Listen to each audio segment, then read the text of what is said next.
Groups vying for dollars to help their communities. Georgia's receiving a settlement from drug manufacturers. This money will be spent on combating the nationwide opioid addiction crisis. Atlanta News First reporter Abby Casores uncovers how hundreds of millions of dollars could be spent. Georgia received more than $600 million opioid settlement dollars. 3/4 of that money will go to organizations who apply to the Opioid Abatement Trust.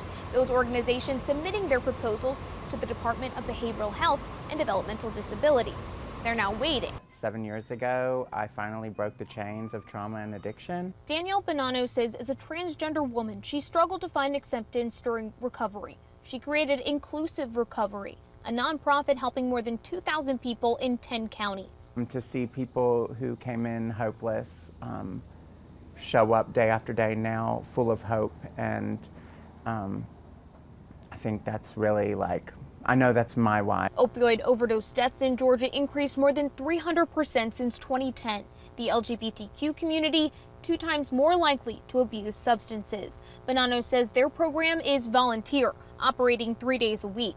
She applied for $500,000 to purchase an office, expand services, and employ peer support leaders full time. The LGBTQ plus community is largely underserved and underrecognized and overlooked. The DBHDD says they've received more than 300 applications. Commissioner Kevin Tanner says awareness is key.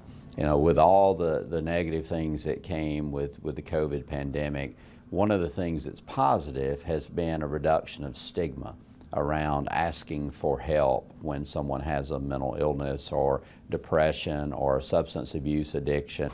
They're hoping to announce their first round of funding in the fall. The Trust regional offices are reviewing the applications, and they say they'll let the applicants know further along in the process. In Atlanta, I'm Abby Casores.